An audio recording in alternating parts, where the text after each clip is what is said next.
అందరికీ నమస్కారం. నా పేరు నరసింహరావు. మేము పెద్దంబరిపేట, హైదరాబాద్కి 20 కిలోమీటర్లు ఉంటుంది. ఈ ధ్యానాన్ని జ్ఞానాన్ని అందించిన జగద్గురు పత్రిసారికి మరియు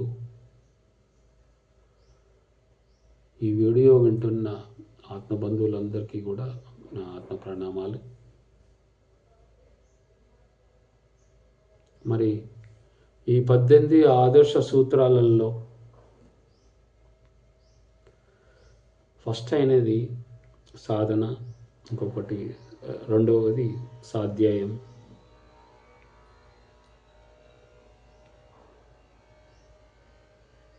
మూడవది సజ్జన సాంగత్యం, మన ధ్యాన అనుభవాల గురించి, నాలుగవది మౌనంగా ఉండడం.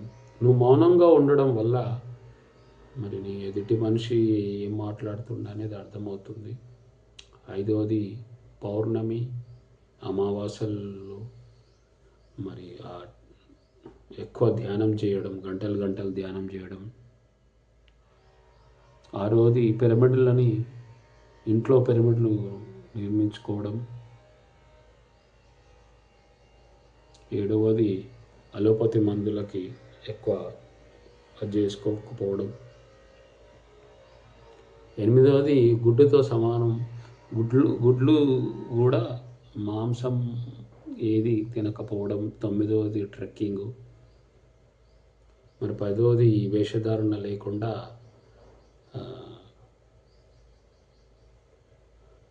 ఈ కర్మకాండలు చేయకపోవడం. 11వది చిన్నపిల్లలకు కూడా ధ్యానం నేర్పించడం, చిన్నపిల్లల కాడి నుంచే ధ్యానం నేర్పించడం. 12వది మన శిష్యునిగా ఉండకుండా అందరూ గురువులుగా మారాలని. 13వది ఎవరి దగ్గర డబ్బులు తీసుకోకపోవడం కుండా ధ్యాన ప్రచారం చేయాలని. 14వది విగ్రహారాధన చేయకపోవడం. 15వది మరి మనకి ఇంట్లో ప్రాబ్లమ్స్ కానీ ఏదైనా వచ్చినా కానీ ఇబ్బందులు ఉన్నా కానీ సొంత ధ్యానంతో దాన్ని ప్రాబ్లం క్లియర్ చేసుకోవడం. 16వది ఎవరి విషయాల్లో వేలు పెట్టకపోవడం. మరి 17వది ఊరూరున పిరమిడ్లు నిర్మించుకోవడం. 18వది మన అనుభవ జ్ఞానాలు పుస్తక రూపంలో, గ్రంథాల రూపంలో రాయడం. ఇలా మనకు 18 ఆదర్శ సూత్రాలు మనకు పత్రిసారు మనకు ఆచరణ ఉన్నప్పుడు మనకు ఆ ధ్యానం చేసుకుంటూ ఇవన్నీ కూడా ఆచరించినప్పుడు మన జీవితం ఆనందంగా ఉంటుంది, అద్భుతంగా ఉంటుంది. కాబట్టి మనకు ఇంతకుముందు నేను శ్వాస మీద ధ్యాస గురించి చెప్పాను. రెండవది సాధ్యాయం ఏంటంటే మనకు ఆత్మ జ్ఞానానికి సంబంధించిన పుస్తకాలను మరి వాళ్ళు ఆత్మకు సంబంధించిన పుస్తకాలు చదవడం. మరి వారి ఆత్మతో మరి ఇప్పుడు పత్రిసారు 1,00,000 బుక్కులు చదివాడు. 50,000 నుంచి 1,00,000 వరకు బుక్స్ చదివి అందులో ఉన్న జ్ఞానాన్ని అంతా తీసి అందులో మిక్సీలో వేసి మనకు వడబోసి మనకు శ్వాస హింస చోడో హంస పక్కడో అని చెప్పి మనకు ఆ రెండే చెప్పాడు. ఈ రెండు చేస్తే చాలు మనం చేసేటి అన్నీ. మరి ఆ సాధ్యం మరి 50,000 నుంచి 1,00,000 బుక్కులు చదవడం అనేది మామూలు విషయం కాదు. మరి ఎంతో జ్ఞానాన్ని మనం ప్రపంచం మొత్తం ప్రపంచ గురువు అయ్యాడు. మరి అది ఎంత అద్భుతమైనది. కాబట్టి మామూలుగా అయినా ఒకప్పుడు మన ఒక గవర్నమెంట్ ఎంప్లాయ్ మరి ఇంతమందిని నిజంగా కూడా మరి మనం ఎప్పుడైతే ఆ సాధ్యాయం చేయడం వల్ల మాకు ఏ రోజైతే నాకు అసాధ్యాయం చేస్తుంటే నా అనుభవపూర్వకంగా ఏంటంటే ఆ సాధ్యాయం చేయడం వల్ల అందులో నేను రోజు ఆ బుక్ నేను భగవద్గీత తీయంగానే ఆ రోజు ఏదైతే ఉందో ఆ రోజు వచ్చింది. ఈరోజు మొత్తం కంప్లీట్గా అదే శ్లోకం దానికి సంబంధించినదే ఆ రోజు ఆ సబ్జెక్ట్ వస్తుంది నాకు మొత్తం ఆ రోజు. దానికి అయితే నేను జాగ్రత్త పడతాను అప్పుడు. కాబట్టి ఆ బుక్ తీసి చదువుకున్నప్పుడు. కాబట్టి చూడండి మీరు కూడా భగవద్గీత సారు గీతాయనంలో సారు రోజొక శ్లోకం బుక్ నేను చేసేది అదే. అది తీసి చూస్తే ఒక శ్లోకం వస్తుంది. ఆ శ్లోకంలో మనకి ఈరోజు మనకి ఏది జరుగుతుందో అది మనకు ఆ బుక్లో అర్థమవుతుంది. భగవద్గీత మామూలు విషయం కాదు, భగవంతుడు రాసిన బుక్ అది. మరి భగవద్గీత గీత ఆ రోజు చదివితే నీ గీత మారుతుంది. కాబట్టి స్వాధ్యాయం మరి సార్ కూడా ఎన్నో తులసి దళము అలాంటి ఎన్నో బుక్కులు, ఇంగ్లీష్ బుక్కులు కూడా అవి మనం తెలుగులో అనువాదించి మనకు పెరుమణి మాస్టర్లు ఎంతోమంది మనకు ఇచ్చారు. ధ్యానమాయ చక్రంలో వాళ్ళు ఆల్రెడీ అనౌన్స్ చేసి ఇచ్చి మన ఈ ఆధ్యాత్మికంలో ఎన్ని బుక్కులు ఉన్నాయా అనేది మనకు అర్థమవుతుంది. బుక్స్ చదవడం వల్ల మనకు కొంచెం అది కూడా ఒక ధ్యానంలాగా మన మనసు మన వర్తమానంలో ఏకాగ్రత వస్తుంది. ఆ చదవడం వల్ల మనకు కూడా ఆ స్థితి మారుతుంది. అందుకనే సారు స్వాధ్యాయం దాంట్లో తెలియని విషయాలు కూడా మనకు తెలుస్తాయి, గుర్తుకొస్తాయి. అది ఏమవుతుందంటే చదివిన తర్వాత కూడా అన్నీ చదివిన తర్వాత మనకు లోపల నుంచి ఆ పరమాత్మ ఆ భగవంతుడు ఏదైతే చెప్తాడో అదే మనం చేస్తాము అనేది స్వాధ్యాయం అనేది చాలా ఇంపార్టెంట్. నేను రోజు ఒక 20 నిమిషాలు బుక్ చదువుతాను. అంటే ధ్యాన జగత్ బుక్ రోజు 20 నిమిషాలు నేను చదువుతాను. అందుకనే ధ్యాన జగత్ బుక్ మీరు అందరి ఇళ్ళల్లో ఉండాలి అండి. నేను నా అనుభవపూర్వకంగా చెప్తున్నాను. నేను 20 నిమిషాలు ధ్యాన జగత్ బుక్ చదువుతాను. ఆ బుక్ మార్నింగ్ బుక్ చదవండి. నేను మామూలుగా ఆ బుక్ చదవంగానే మంచిగా ధ్యానంలోకి వెళ్ళిపోతాను. బుక్ చదవడం 20 నిమిషాలు సజ్జన సాంగత్యం, అలా మరి 20 నిమిషాలు ధ్యానం, అట్లా నేను రోజు చేస్తుంటాను. కాబట్టి ఆ స్వాధ్యాయం అనేది చాలా ఇంపార్టెంట్ అనేది. ఎందుకంటే ఇంకొకటి ఏంటంటే వేరే బుక్కులు కాకుండా ఆత్మజ్ఞానానికి సంబంధించిన బుక్కులు మన ఋషులు వాళ్ళు మన ఇప్పుడు ఈ పిరమిడ్ మాస్టర్లు ఎంతోమంది మరి బుక్కులు రాశారు. ఆ బుక్కులన్నీ చదవచ్చు. ఒక యోగి ఆత్మకథ ఇవి అన్నీ సార్ చెప్తారు. మరి ఇవన్నీ కూడా చాలా ఇంపార్టెంట్. ఈ భగవద్గీత ఇవన్నీ స్వాధ్యాయం చేయడం అనేది చాలా ఇంపార్టెంట్. స్వాధ్యాయం మీరు రోజు చూడండి. మరి ఎప్పుడైతే స్వాధ్యాయం చేస్తారో మీరు ఆ ఏకాగ్రత వస్తుంది. కాబట్టి అది ఎక్కువసేపు స్వాధ్యాయం చేస్తే మనకు ధ్యానం కూడా తొందరగా కుదురుతుందండి. నాకైతే అదే కాబట్టి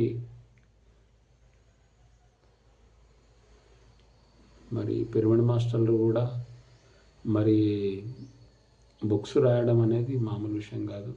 అది ఆత్మస్థితికి. అలాగే మూడవది సజ్జన సాంగత్యం. ఎప్పుడైతే సజ్జన సాంగత్యం మన ధ్యాన అనుభవాలు ప్రతిసారి ఏం చెప్తారంటే నువ్వు ఎక్కడికి వెళ్ళినా ఆ సజ్జన సాంగత్యం, ఆత్మ విద్య, ఆత్మ జ్ఞానం ఎక్కడైతే ఉంటుందో అది నేర్చుకోవడమే. మనకు ఎంత తెలిసినా కానీ మనం మళ్ళీ వినాలి. ఎంత అవసరమైతే అన్ని వినాలి.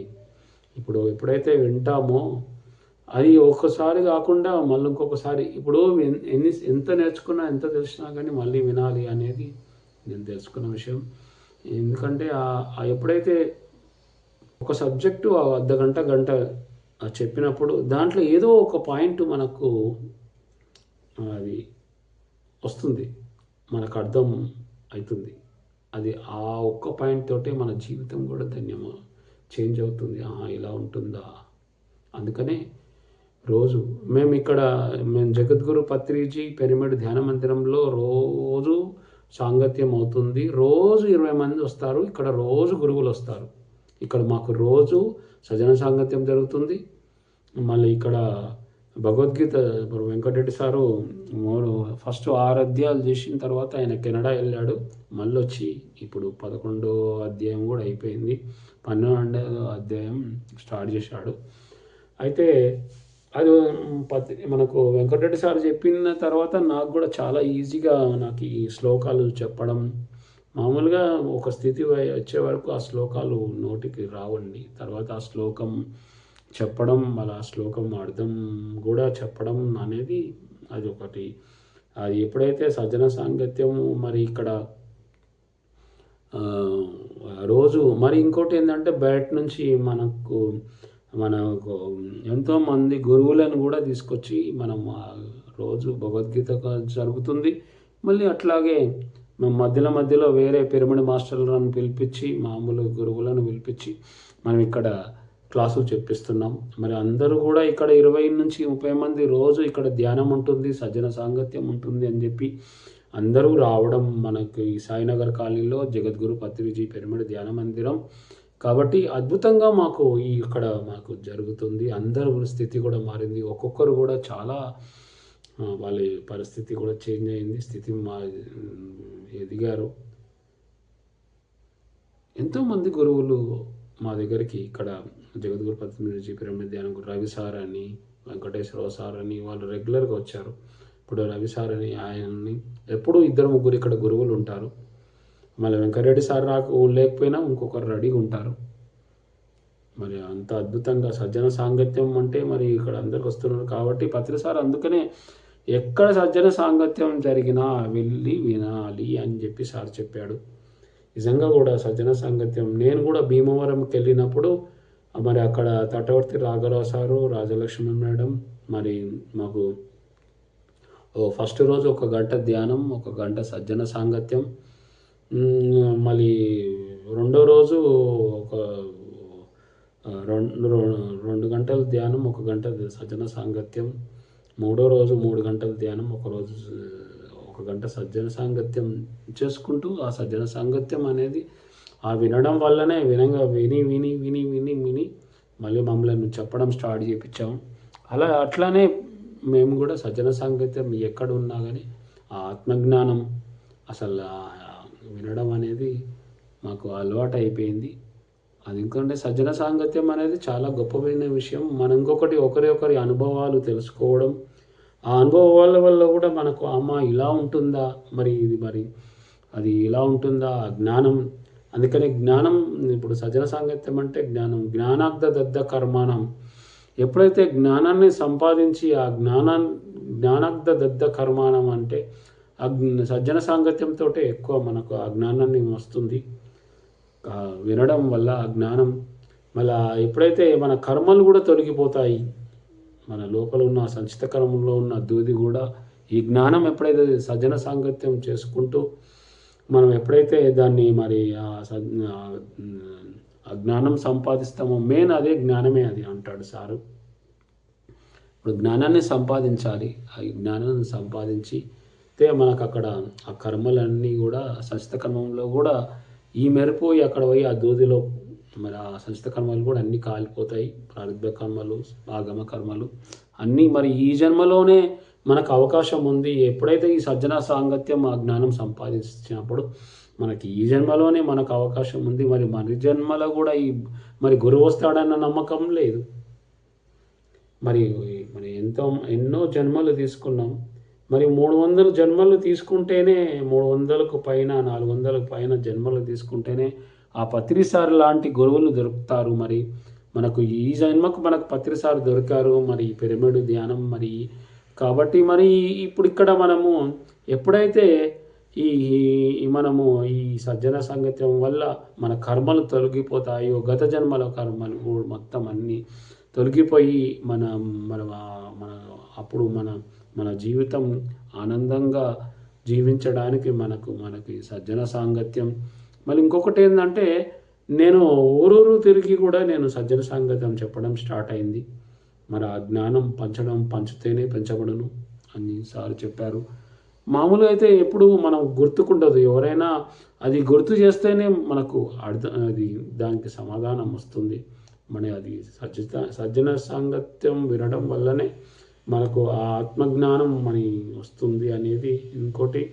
మరి ఎక్కడైనా కానీ ఇప్పుడు నేను క్లాసులు చెప్పడం, 1 డే క్లాసులు చెప్పడం, 1 గంట క్లాసులు చెప్పడం, మరి రావడం అనేది, మరి నేను ఇక్కడ ఆల్రెడీ ఈ పిరమిడ్లో కూడా స్టార్టింగ్ 1 సంవత్సరం 2 సంవత్సరాలు, మరి 1 సంవత్సరం నేను మొత్తం చెప్పాను. రెండో సంవత్సరం నుంచి వెంకటరెడ్డి సార్ వచ్చారు. అట్లే గురువులు కూడా వస్తున్నారు మధ్యలో మధ్యలో. వాళ్ళకు కూడా ఏంటంటే పత్రి సార్ బ్రేక్ ద రొటీన్ అంటాడు. మరి ఇక్కడ వచ్చిన వాళ్ళకి మరి రోజు క్లాసులు రోజు జరుగుతున్నాయి మా క్లాసులు. 1 ఇయర్ మొత్తము ధ్యానం జరిగింది. వారం వారం నేను క్లాసులు చెప్పాను. సెకండ్ ఇయర్ నుంచి వెంకటరెడ్డి సార్ వచ్చిన నుంచి రోజు క్లాసులు జరుగుతున్నాయి. ఎంతోమంది గురువులు వస్తున్నారు. మరి ఆ సజ్జన సాంగత్యం అనేది చాలా ఇంపార్టెంట్. ఇంకొకటి ఏంటంటే 4వది మౌనం. మౌనంగా ఉండకపోతే మనకు అర్థం కాదు. మౌనం అనేది చాలా ఇంపార్టెంట్. మరి పత్రి సారు 1 ఇయర్ మౌనంగా ఉన్నాడంట. మరి మౌనంగా ఉంటూ సారు మరి మన మౌనంగా ఉండడం వల్ల మనకు శక్తి మనకు కోల్పోకుండా ఉంటాం. మరి ఏమవుతుందంటే మనం అనవసరమైన మాటలు, ఆ ప్రపంచక మాటలు మాట్లాడితే సత్యమే మాట్లాడాలి, లేకపోతే మౌనంగా ఉండాలి. మాట్లాడితే మనకు అది ఆ మాట మనకైనా ఉపయోగపడాలి, ఎదుటి వారికన్నా ఉపయోగపడాలి అని చెప్తాడు సారు. మరి మౌనం అనేది చాలా ఇంపార్టెంట్ అనేది నేను తెలుసుకున్నాను. మీరు కూడా మౌనంగా, ఒకరోజు నేను కూడా మౌనంగా ఉన్నాను. సారు మరి అది మౌనంగా ఉండడం వల్ల ఎదుటి మనిషి, మనం మౌనంగా ఉంటే మనకి ఎదుటి మనిషి అర్థమవుతాడు. మన ఎదుటి మనిషి ఏం మాట్లాడుతుండ అనేది అర్థమవుతుంది. ఆ స్థితి ఎప్పుడు వస్తుంది? మౌనంగా ఉండాలంటే మన సాధన చేయడం వల్లనే. శ్వాస మీద ధ్యాస పెడితేనే ఆ మౌనం అనేది చేయగా మనం మాట్లాడకుండా. ఎందుకంటే మనం పుట్టినప్పటి నుంచి మాట్లాడడం అనేది అలవాటు అయిపోయింది. మనం ఆ సమాజంలో పుట్టి బడబడ మాట్లాడడం, ఎవరైనా మాట్లాడడం, ఏదో అనంగానే మనం ఏదో అది మాట్లాడడం, కోపంతో మనం నోటి నుంచి మాట్లాడడం. భగవంతుడు మరి ఒకటే నోరిచ్చాడు, మరి చెవులు 2 ఇచ్చాడు. వినడం అనేది చాలా ఇంపార్టెంట్. మరి రెండు నోరులు ఇచ్చినట్టు మనం ఎన్ని మాట్లాడుతుంటామో, కాబట్టి ఆ ఒక్క నోరు కూడా బంద్ చేయాలి. అందుకే మనకు రెండు ఎక్కువ చూడండి, వినండి, కానీ మాటలు బంద్ చేయడం, మౌనం అనేది చాలా ఇంపార్టెంట్. మన శ్వాసను కూడా 2 రంధ్రాలు ఇచ్చాడు. శ్వాస మీద ధ్యాస. ప్రతిదీ కూడా మనకు ఆ భగవంతుడు మనకి ఏది అవసరం ఉంటే అది సృష్టించుకున్నాడు. ఇంద్రియాలు కానీ, చేతులు, కాళ్ళు, ఇవన్నీ కూడా మన ప్రతి ఒక్కటి కూడా మన మాట మౌనం అనేది చాలా ఇంపార్టెంట్. మీరు చూడండి, మౌనంగా ఉండడం. ఒకరోజు మొత్తం మాట్లాడకుండా ఉండండి, అదేం పెద్ద ఇబ్బంది ఏం కాదు. మధ్యలో మనం కొంచెం ప్రాక్టీస్, ఇది మధ్యలో ఒకసారి మాట్లాడుకుంటూ మనం దాన్ని అందేసుకోవాలి. మౌనం అనేది చాలా ఇంపార్టెంట్. మౌనంగా ఉండడం వల్ల మన శక్తి కోల్పోకుండా ఉంటాం. మన శక్తి మనం కోల్పోకుండా, ఆ శక్తి అసలైనది మనకు శక్తి పెంచుకోవడమే. మనకు ఎంతైతే ఆ శక్తి పెంచుకుంటామో దానివల్ల మనం ఏ పనైనా చేయగలుగుతాం. ఏదైనా చేయడానికి మన లక్ష్యం సాధన కోసం శక్తి అనేది చాలా ఇంపార్టెంట్. శక్తిని కోల్పోతే మళ్ళా మనకు కష్టాలు, దుఃఖాలు, బాధలు వస్తుంటాయి. కాబట్టి మన ఆ శక్తి కోల్పోతే ఈ శరీరం కూడా ఉండదు. అందుకే ఈ శరీరానికి మన శక్తి అనేది చాలా ఇంపార్టెంట్. కాబట్టి అది ఎప్పుడైతే గమనించండి, మౌనంగా ఉండడం అలవాటైతే ఆ శక్తిని కోల్పోకుండా ఉండడం అనేది చాలా ఇంపార్టెంట్. మరి 5వది పౌర్ణమి, అమావాస్య రోజు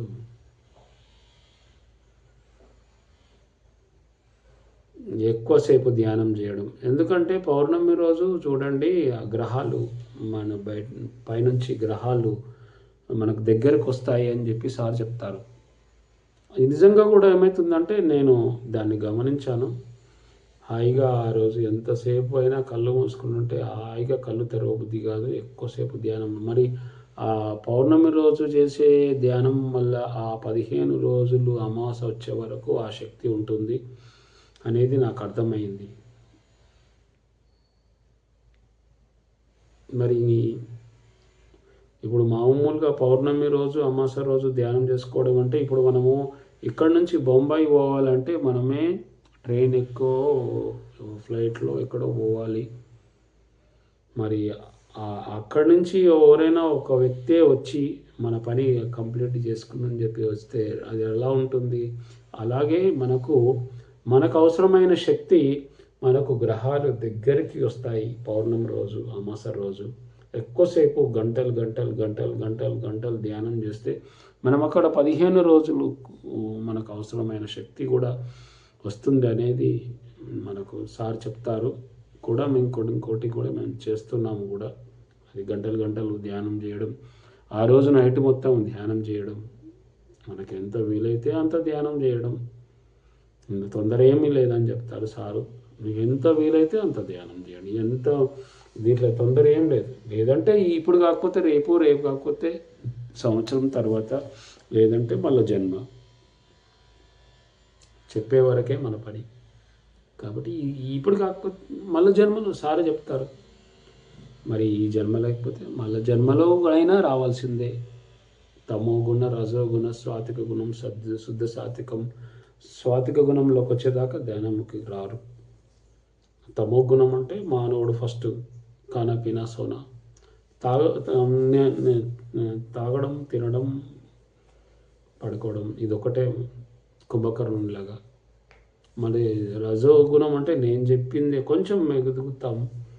మరి నేను చెప్పిందే వినాలి, నేను చెప్పిందే కరెక్టు, నేను మాట్లాడిందే కరెక్టు. అహంకారంతో రజోగుణంలో నాది, నా ఇల్లు, నేను పొలిటికల్ లీడర్ని, నేను సీఎంని, నేను పిఎంని అని చెప్పి మన అహంకారంతో మనము అది ఉంటాము. అలాగే స్వాతిక గుణం, ఆ స్వాతిక గుణంలోకి వచ్చిన తర్వాత మనం కాబట్టి ఈ అవకాశం ఇచ్చినందుకు థ్యాంక్ యూ. మళ్ళీ రేపు కలుసుకుందాం ఇంకో వీడియోలో.